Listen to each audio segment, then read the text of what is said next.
I never expected to discover my husband's true nature while hiding behind a potted ficus tree in our living room. Yet there I was, crouched behind its leaves at midnight, watching Chase pace back and forth with his phone pressed to his ear. My name is Willa, and until that moment, I thought I had a pretty good handle on my life. I'm an elementary school teacher, married to what I believed was a devoted husband, and expecting our first child. But life has a way of shattering your certainties when you least expect it. Look, Mom, Douglas's death changes everything, Chase whispered into his phone, unaware of my presence. Willa's too emotional right now to think clearly about the inheritance. This is our chance. I pressed my hand against my mouth, stifling a gasp. My father had passed away just 2 weeks ago, and here was my husband, plotting something about my inheritance in the middle of the night. No, listen, he continued, his voice taking on that smooth, persuasive tone I used to find charming. Once the shares are transferred, we can push for a quick sale. The company's worth millions. Willa doesn't need to know the details until it's done. My legs started cramping from squatting, but I didn't dare move. I'd only come downstairs for a glass of water, but Chase's furtive whispers had stopped me in my tracks. Of course I feel bad about it, he said, running his fingers through his hair, a gesture I now realized might have been more calculating than nervous. But think about it. We could finally get you and Dad out of debt. Get that house in Palm Springs you've always wanted. The room started spinning slightly. I steadied myself against the wall, my other hand instinctively moving to my barely showing baby bump. 5 years of marriage, and I'd never heard this tone in Chase's voice before. Cold, calculating, almost predatory. Just keep this between us for now, he continued. I've already talked to Leonard about the legal angles. We just need to wait for the right moment to suggest it to Willa. You know how she gets about her father's legacy. I did get emotional about my father's legacy because it mattered. Because Dad had built his automotive company from nothing, working 16-hour days while still making time to teach me piano every Sunday. Because he believed in hard work and integrity above all else. Chase ended the call and headed upstairs. I waited until his footsteps faded before emerging from my hiding spot, my water forgotten. The moonlight streaming through our bay windows felt harsh now, highlighting all the expensive furniture Chase had insisted we needed. Furniture that, I realized with growing nausea, had been bought with my family's money. My phone buzzed in my pocket, a text from Jenna, my best friend since college. Can't sleep? Saw you were online. Everything okay? I stared at the message, my fingers hovering over the keyboard. How could I possibly explain what had just happened? That my husband was plotting to steal my inheritance while I carried his child? That the man I trusted with my heart was apparently nothing more than a well-dressed con artist? Instead, I typed, "Need to talk. Breakfast tomorrow? Important." Her response came immediately. Usual place, 7 a.m. Should I be worried? I looked around our living room at all the carefully curated photos of our perfect life together. Chase and me on our honeymoon in Bali.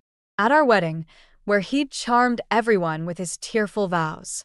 Family gatherings where he'd played the devoted son-in-law to perfection. Not worried, I wrote back. Just angry. And planning. The morning after discovering Chase's betrayal, I sat across from Jenna at our favorite breakfast spot, methodically shredding a napkin while she processed everything I'd just told her. The cafe buzzed with its usual morning crowd, but all I could hear was Chase's voice from last night, plotting to steal my inheritance. That manipulative bastard. Jenna finally said, her lawyer mode kicking in. Have you checked your joint accounts? Your personal accounts? I nodded, pulling out my phone. Already did. Nothing seems off yet, but... I paused as my screen lit up with a text from Chase. Having lunch with Mom and Dad today. They want to discuss some investment opportunities for the inheritance. Join us. My stomach churned. They're moving faster than I thought, I said, showing Jenna the message. She leaned back, stirring her coffee thoughtfully. You know what's interesting?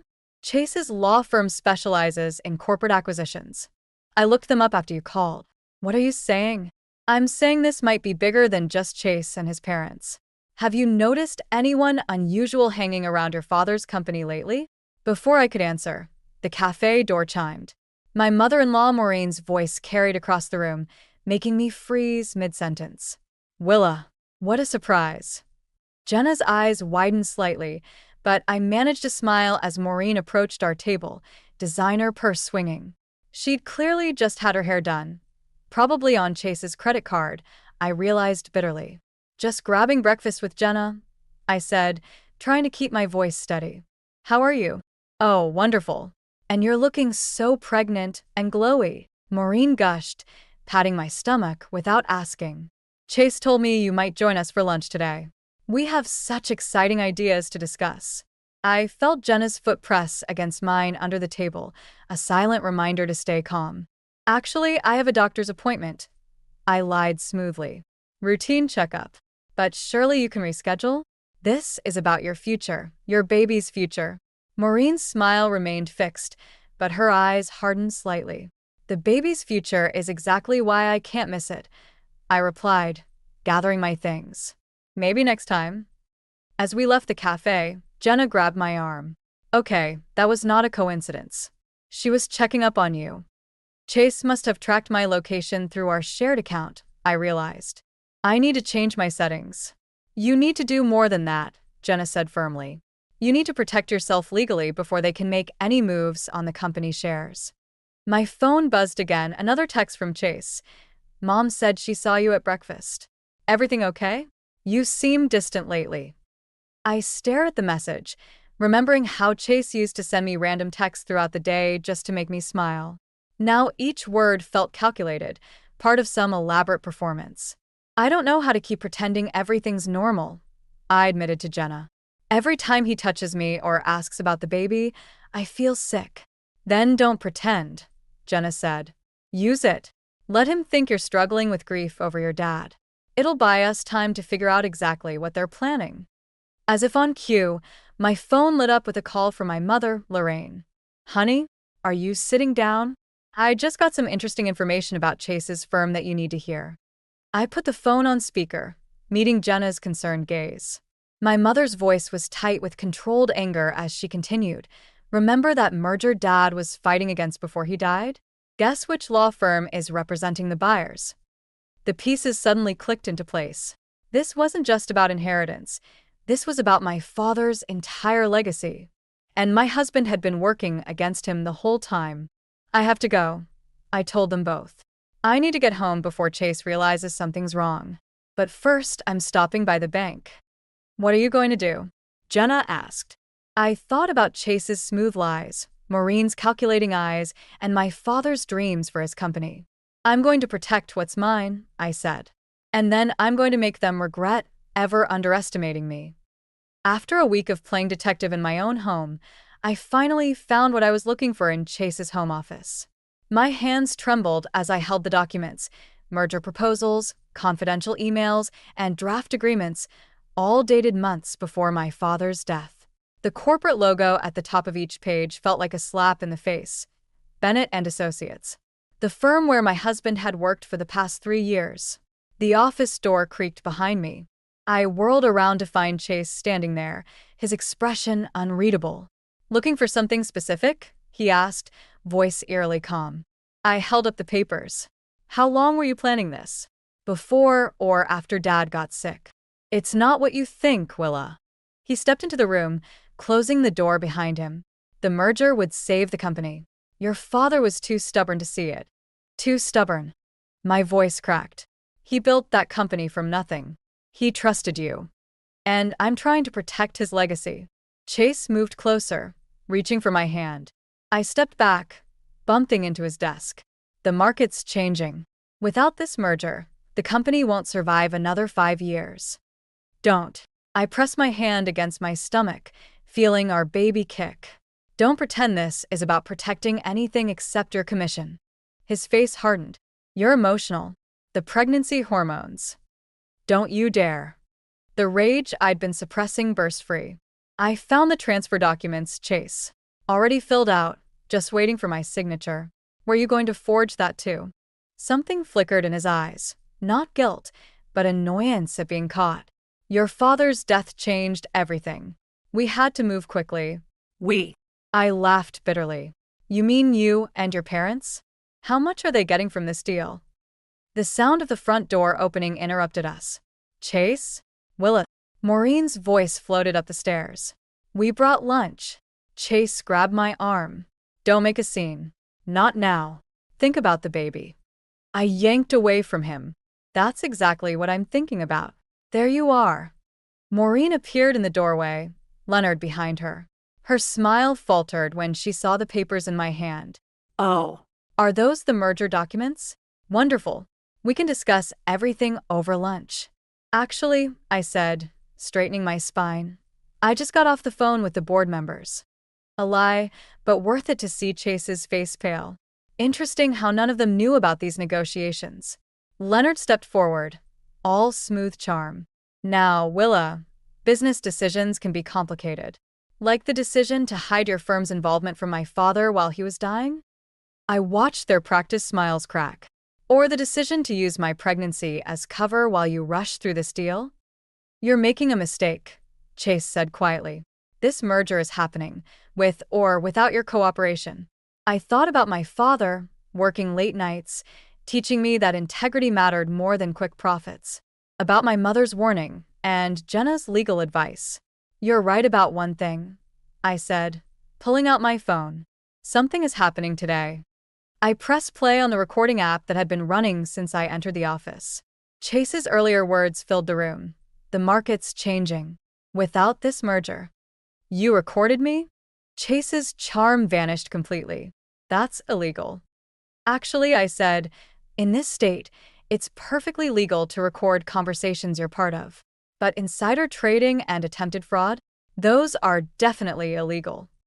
Maureen stepped toward me, hands raised placatingly. Darling, let's all calm down. I've already sent copies to the board, the SEC, and my lawyers, I continued. Another lie, but I'd be doing it the moment I left. So here's what's going to happen. You're all going to leave my house. Now. This is my house too, Chase snapped. Check the deed, I replied. Dad put it in my name as a wedding gift. Funny how you never noticed that detail.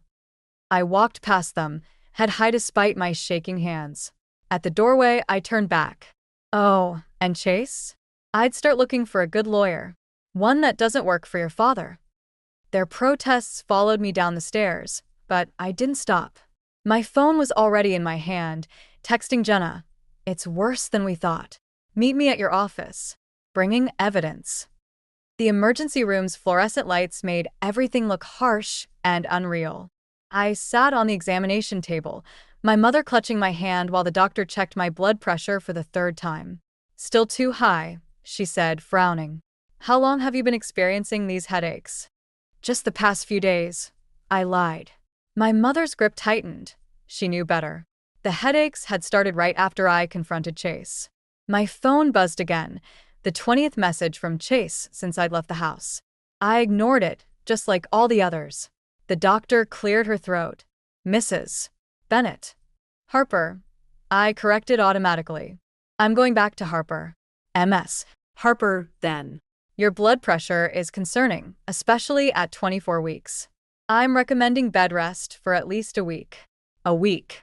The merger vote was in 5 days. I can't, I started, but my mother cut me off. She'll do it, Lorraine said firmly. At my house.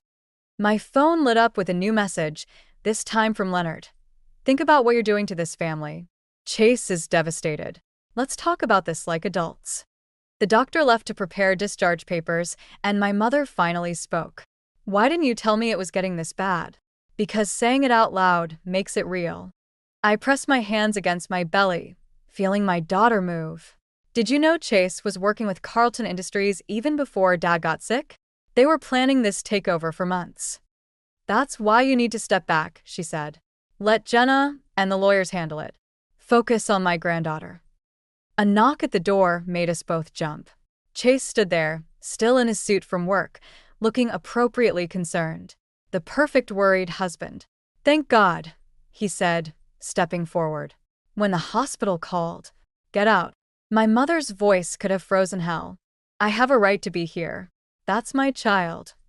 The child you were willing to use as a distraction while you stole her inheritance. My mother stood, all 5 feet 4 inches of pure fury. The same child whose stress levels are endangering her life because of your schemes? Chase's facade cracked slightly. Willa, please. Whatever you think I did. I found the offshore accounts, I said quietly. The words dropped like stones in the sterile room. Dad suspected something was wrong before he died. He hired investigators. That hit home. Chase's face went blank, his tell when he was truly rattled. You're bluffing.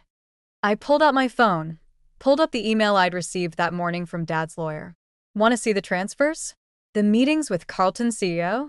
Did you really think Dad wouldn't protect his company? Everything I did was for us, Chase said, but his eyes darted to the door. For our future. Mrs. Harper. A nurse appeared with a wheelchair. We're ready to discharge you. I'll get the car, my mother said, giving Chase a look that could strip paint. Once she left, Chase moved closer, his voice low. Think about what you're doing. One phone call, and I can make sure you never see a penny of your inheritance. I looked at him, really looked at him, and wondered how I'd ever mistaken his confidence for strength. One phone call from me, and the SEC will have those offshore accounts. Want to test which call does more damage. The nurse waited patiently, pretending not to hear. Chase straightened his tie, another tell. This isn't over. You're right, I said, letting the nurse help me into the wheelchair. It's just beginning. As I was wheeled out, my phone buzzed with a text from Jenna. Found something big in the merger docs. Chase isn't the mastermind. Someone else has been pulling the strings. I closed my eyes, suddenly exhausted. One battle at a time. First, I needed to protect my daughter. Then I could focus on finding out who had really orchestrated my father's company's downfall. Ready to go home? My mother asked as we reached her car. No, I said, thinking of the house I'd shared with Chase, filled with expensive furniture and empty promises. But I'm ready to start fighting back. 3 days into my stay at my mother's house, Leonard Bennett showed up unannounced.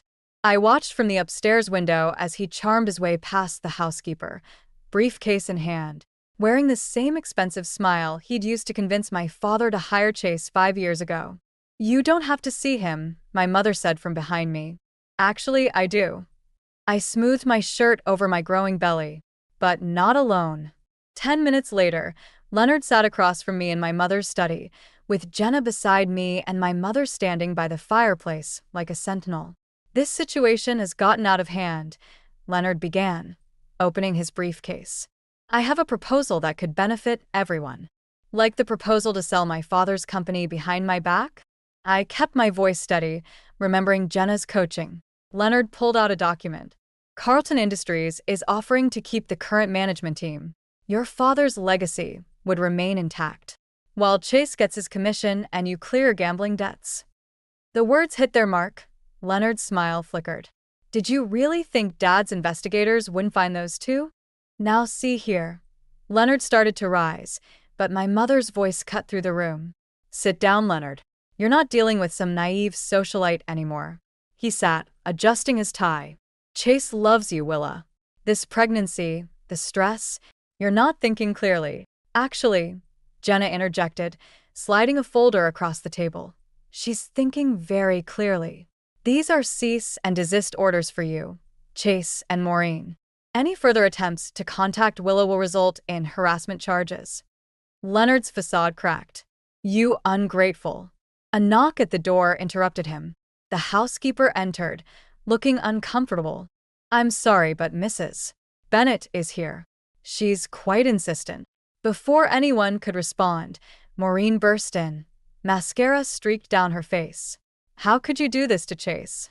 He's been suspended from the firm. The firm suspended him because he violated ethics protocols, Jenna stated flatly. That's what happens when you conspire to defraud shareholders. We were trying to help. Maureen's voice rose hysterically. That company is dying. Chase was saving it. By secretly working with both sides of a hostile takeover? I stood, anger finally breaking through my careful control. By using my father's death as an opportunity? Your father was a fool, Leonard snapped, showing his true colors at last. He could have sold years ago, made us all rich, but He was too stubborn. Get out. My mother's voice could have cut glass. Both of you. Out of my house. This isn't over, Leonard threatened, gathering his papers. You have no idea what you're up against. Actually, I said, pulling out my phone. I do. I played the audio I'd just recorded. Leonard's face went pale. You can't use that. Watch me. I stepped closer, letting him see the fury I'd been containing. You used my father's death, my pregnancy, my trust, all of it. Now I'm going to use everything I have to make sure you, Chase, and everyone involved pays for it. After they left, Jenna touched my arm. You okay? Your blood pressure. I'm fine. I wasn't, but I needed to focus. What did you find out about Carlton Industries? Jenna hesitated. You were right. Chase wasn't the mastermind. The person behind all this. It's your father's old partner. The one who left the company 15 years ago. My mother gasped softly. James Carlton? But he and your father were best friends. I remembered James Carlton at our family dinners, teaching me chess, attending my piano recitals. The betrayal felt like a physical blow. He approached Chase 2 years ago, Jenna continued. Used him to get inside information about the company's vulnerabilities. I sank into a chair, one hand on my stomach. My daughter kicked, as if sensing my distress. So Chase wasn't just greedy. He was a puppet. A willing puppet, my mother reminded me. I looked at the chess set in the corner, the one James Carlton had given me for my 16th birthday. Then it's time to cut his strings. I turned to Jenna. How quickly can you set up a meeting with the board? Willa, my mother warned. The doctor said to avoid stress. I stood, my decision made. Nothing would make me feel better than taking back what's mine. The Harper Industries boardroom felt colder than I remembered. Maybe it was the air conditioning, or maybe it was the way Chase sat at the far end of the table, flanked by James Carlton and a team of lawyers I didn't recognize. My father's empty chair at the head of the table seemed to watch us all. Before we begin, James Carlton said, his familiar grandfatherly smile now seeming predatory, I want to acknowledge Willa's presence. Douglas would be proud to see you taking an interest in the company. Interesting choice of words, I replied, considering you're trying to dismantle everything he built. Chase shifted uncomfortably. The board members, most of whom had known me since childhood, avoided my eyes. The merger is a lifeline, James continued smoothly. The market projections are manipulated, I interrupted, sliding folders to each board member. Just like the company's stock price over the past 6 months. The room went silent. Chase's face drained of color. That's a serious accusation, James said, his smile tightening. It's not an accusation. I nodded to Jenna, who opened her laptop. It's evidence. My father suspected someone was artificially depressing the stock. That's why he hired investigators before he died. Chase stood abruptly. This is ridiculous. Willa's pregnancy hormones. Sit down, Chase, James snapped, showing the first crack in his facade. Mrs. Harper, these conspiracy theories are documented in these files, I continued, including your private meetings with Chase, the offshore accounts, and the shell companies you've been using to buy up shares. The boardroom door opened. My mother walked in, followed by 2 SEC agents. What is this? James demanded. This, I said, standing despite my trembling legs, is what happens when you underestimate a pregnant woman with insomnia and access to her father's files. What happened next seemed to move in slow motion. James lunged for Jenna's laptop. Chase shouted something about being set up. The SEC agents moved forward. Then pain shot through my abdomen, sharp and terrifying. Willa. My mother's voice seemed far away. I gripped the table, spots dancing in my vision. The baby. Everything blurred. I was vaguely aware of being helped into a chair, of voices arguing, of Jenna calling an ambulance. This is your fault, I heard Chase say. If you hadn't pushed this.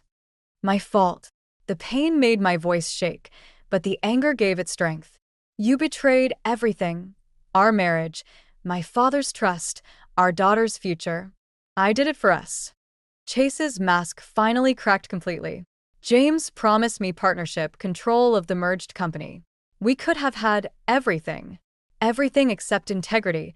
I gasped as another pain hit. James Carlton's smooth voice cut through the chaos. This meeting is clearly over. Given Mrs. Harper's condition, the meeting continues, my mother announced.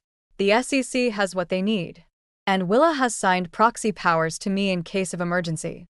I wanted to smile at the shock on their faces, but the pain was getting worse. The paramedics arrived, asking questions I could barely focus enough to answer. The baby's going to be fine, Jenna whispered, squeezing my hand. But you have to let us handle this now. As they wheeled me out, I caught a final glimpse of the boardroom. Chase stood frozen, watching me leave, his ambitions crumbling around him. James Carlton was already in handcuffs, his grandfather act replaced by cold fury. My mother sat in my father's chair, her spine straight as steel, facing down the men who had tried to steal our family's legacy. In the ambulance, between waves of pain and fear, I thought about my father, about integrity and legacy, and what really matters when everything else falls apart. Your blood pressure's too high, the paramedic said. Try to stay calm. Stay calm. While my marriage imploded, my father's company hung in the balance, and my baby's life might be at risk. I closed my eyes, feeling more alone than ever. Dad, I whispered, I could really use your help right now. 3 days after my hospital scare, I sat in my father's home office, surrounded by the life he'd built, when Chase walked in unannounced. He looked terrible, unshaven, suit wrinkled, the polished facade completely gone. You shouldn't be here, I said, one hand protectively over my belly. The doctors had managed to stop the premature labor, but every moment still felt precarious. James Carlton was arrested this morning. Chase's voice cracked. The SEC is freezing accounts. They're calling it the biggest corporate fraud case in the state's history. I know. I kept my voice steady. I signed the final statements an hour ago. He moved closer, desperation rolling off him in waves. Willa, please. I can explain everything. Can you explain why you were working against my father while he was dying? Why you used our marriage, our baby, as cover for fraud? I did it because I was scared. The words exploded out of him. Do you know what it's like being married to Douglas Harper's daughter? Nothing I did was ever good enough. I stared at him, really seeing him for the first time. So you decided to destroy everything he built. I decided to prove I could be more than just your husband. Chase ran his hands through his disheveled hair. James promised me control of the merged company. Real power, not just reflected glory from the Harper name. And now you have nothing. We could still fix this. He knelt beside my chair, reaching for my hand.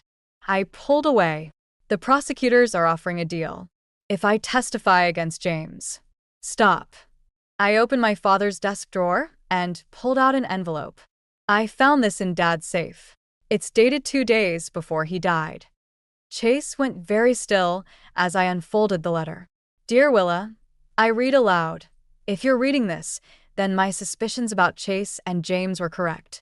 I'm sorry I won't be there to help you face this, but I know you're stronger than anyone realizes, including yourself. Willa. He knew, I continued, my voice gaining strength.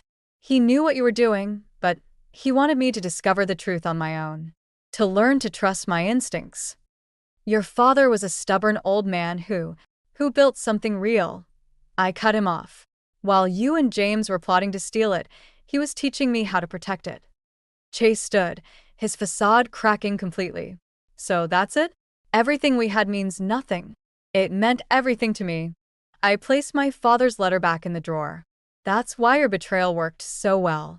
The company will still fail without the merger, he said, a last desperate attempt.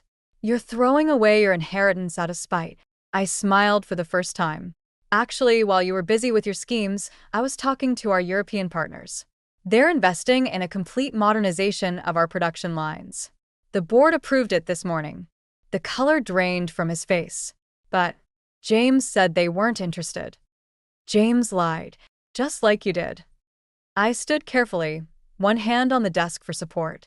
The divorce papers are with my lawyer. So is my statement to the SEC. You're really going to do this?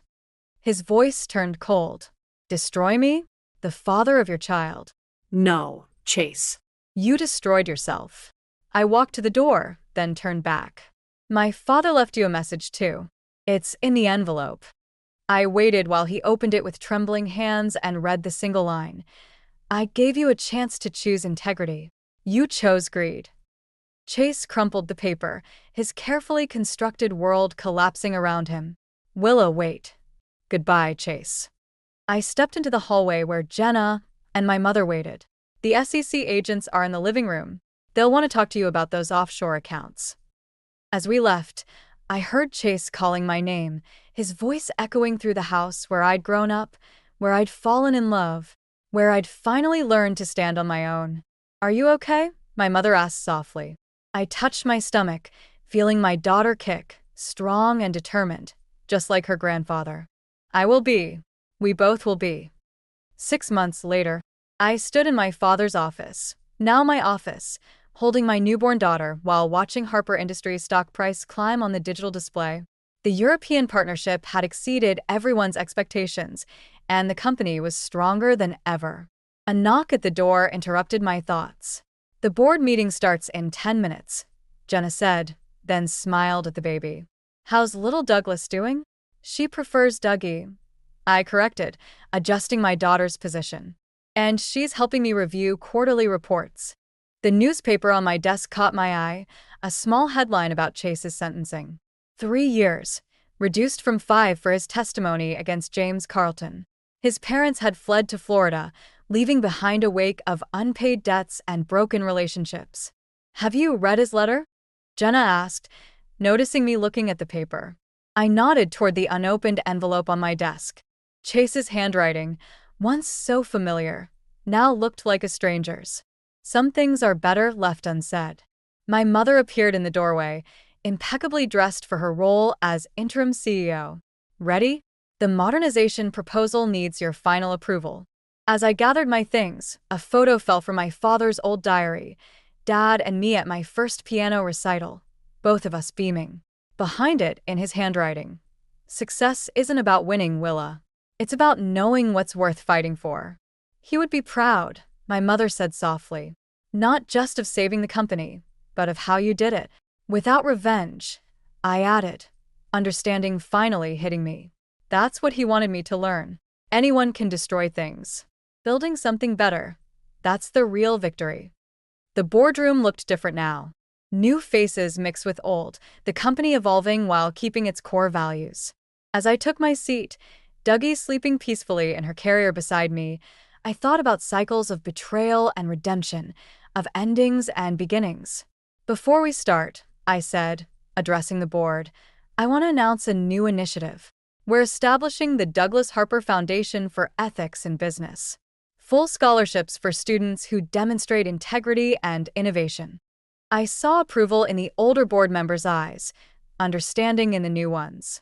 This was how you built a legacy, not by tearing others down, but by creating opportunities for something better. After the meeting, I found another note from my father, tucked inside his old desk calendar. The hardest part of success isn't achieving it, it's deciding what kind of person you want to be when you get there. My phone buzzed with a text from Maureen. Chase asks about the baby. Please, just one photo. I deleted it without responding. Some bridges stay burned, not out of hatred, but because building new ones serves us better. MS. Harper. My assistant appeared. The new production line supervisors are here for training. And your mother mentioned something about piano lessons for when Dougie's older? I smiled, remembering Sunday afternoons at the piano with Dad, his patience as I learned each note. Schedule both. And add weekly ethics seminars for all management levels. Later, as I drove home with Dougie, I passed the house where Chase and I had lived. New owners had painted it, planted different flowers, changed it into something new, just as I had changed my father's company into something that honored his values while facing forward. At a red light, I finally opened Chase's letter. Inside was a single line, I'm sorry I chose wrong. I let the wind take it through the car window, watching it disappear into the evening sky. Dougie stirred, her tiny hand gripping my finger with surprising strength. "Ready to go home, little one?" I asked, thinking of the piano waiting in our new house, of Sunday afternoons to come, of lessons about integrity that can't be taught with words alone. The light turned green, and we moved forward, leaving the past where it belonged, not forgotten, but transformed into something wiser, stronger, and ultimately more valuable than revenge could ever be. Revenge could ever be. Revenge could ever be. Revenge could ever be. Revenge